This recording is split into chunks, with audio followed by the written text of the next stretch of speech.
Hindi naman to yung usual na love story. Wala nga kaming mga plano eh. Pero somehow, after every date, Napupunta kami dito. hindi naman kami bumibili lagi.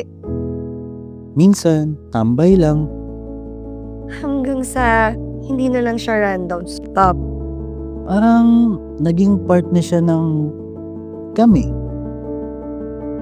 Actually, dito yung favorite kong part ng bawat date namin.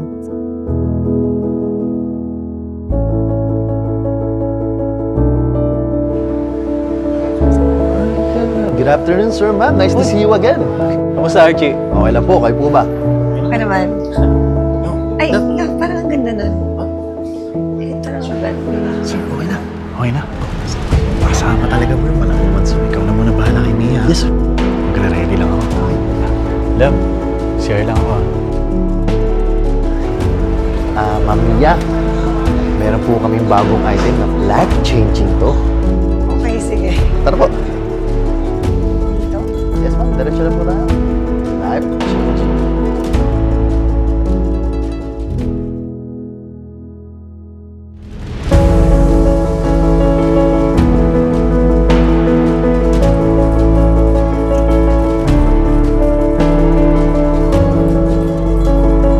This is where it all started.